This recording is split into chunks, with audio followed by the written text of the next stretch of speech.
Next up, guys, we got Yana Santos taking on Chelsea Chandler.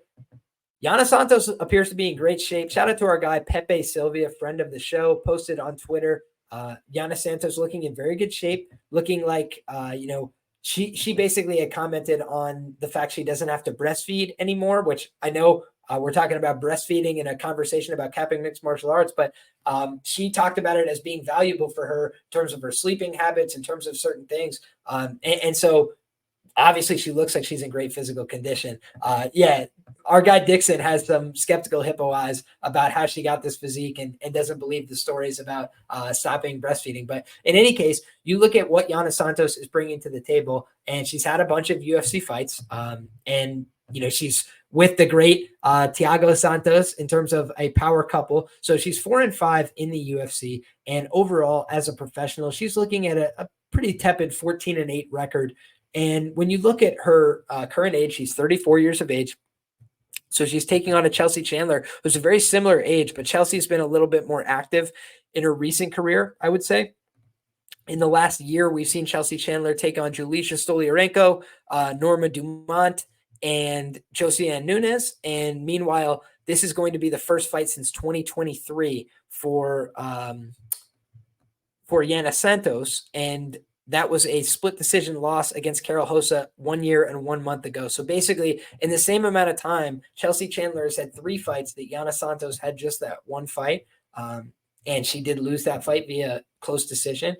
So if I pull up Yana Santos, she's the biggest social media star on the card, which I found absolutely shocking. But it just goes to show there's not a ton of star power on this fight card as a whole. And when I'm looking at what they do bring to the table, she is a very, popular, well-known girl on social media. And that's interesting to me, right? Coming into this fight, I do think she's been a hit and miss type of fighter, right? You look at Yana Santos, and she has a win over Ketlin Vieira, who's a top girl in the division. She beat Julija Stoliarenko. She beat Marion Renault. She beat Lena Landsberg. None of those wins jump out at you as like, man, that's the great win. Like, that's a sensational win. But then you look at the losses. Split decision to Carol Hosa, who's still keeping her UFC job. She's on the card. Lost a unanimous decision to Holly Holm. Holly Holm's only win in her last 4 fights, I believe. You look at the Irene Aldana fight. She loses that one via first-round knockout. I mean, it looked like she didn't have neither a hope nor a prayer in that one. And she was doing well against Aspen Ladd back in the day in 2019 until Aspen Ladd just stormed her in the 3rd round and easily finished her. It was kind of remarkable, honestly. Then you look at the Chris Cyborg fight. It looked like she had no business in there. She went to a no contest with Tanya Evinger and then rematched her, and the rear naked choke finish. So, man, a lot of sketchy grappling losses early on in her career. So physically, she looks good. Looks like she's in good shape, but she's got 3 KO TKO losses inside the UFC. And again, the quality of opposition pretty solid. Irene Aldana, Aspen Ladd, and Chris Cyborg. I mean, there's no name to really sneeze at there except for maybe Aspen Ladd. But ultimately, not a horrible string of losses. But then her unanimous decision losses to Holly Holm. She got submitted multiple times, like I said, pre-UFC, and then Carol Hosa split decision last time out. She just doesn't have a ton of great ability, I feel.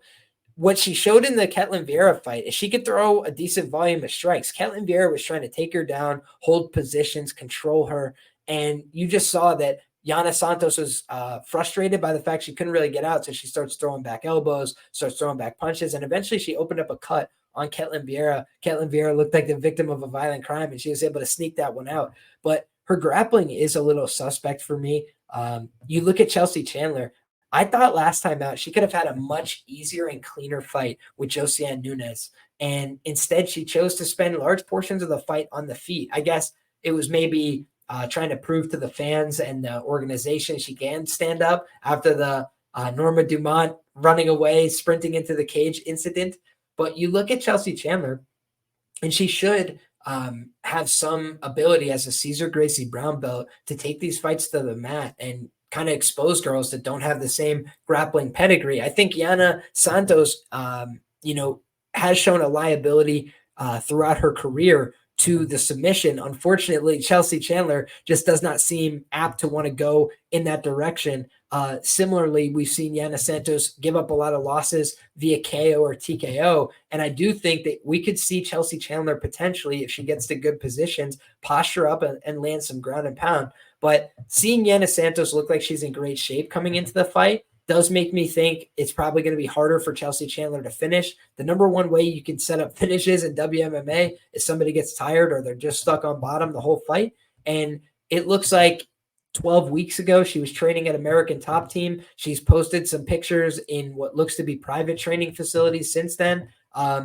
She's definitely training at American Top Team for this fight. So, yeah, Yana's training at a great camp. She looks like she's pretty well put together fighter, and she's got a lot more experience, right? You just look, Chelsea Chandler as a professional guy, she's only had 8 fights. And on the Yana Santos side, meanwhile, she's had 9 fights just in the UFC. So I do think that from that standpoint, I can understand why Yana Santos would be a favorite here, but I do think there might be a slight grappling upside with the Chelsea Chandler side. So it's not a fight where I want to get caught laying the chalk here. It is an interesting one, though. I was not interested at all in that fight until I saw Yana Santos show up looking like she's aging in reverse, like Benjamin Button. And she looks great for this fight physically. So I'm curious to see if she could show a better form. I thought that she had some talent and just looked terrible against Serena Aldana. And obviously I think she was pregnant during that fight, she said after the fact, which is an insane thing. So Chandler looked so bad in her last fight. Are you talking about her last fight or 2 fights ago? Because her last fight, she won as an underdog. She didn't look great, but she did land, I thought, the more convincing shots for the most part on the feet, and she was able to get the fight to the ground. She did miss weight as well. So this is another fight where I think you want to wait for the weigh-in and see if Chelsea Chandler makes weight, how she's looking, because she's been all over the place in terms of her weight, guys. If you look, she had 140-pound fights, 145-pound catch weights, 135, and the UFC's been phasing out that 145-pound division. So it's kind of make or break, I feel, for her. She's got to make the weight at 135 this time, and that's going to be interesting to see. So weigh-in day, watch closely. Does Chelsea Chandler make the weight? We'll find out together.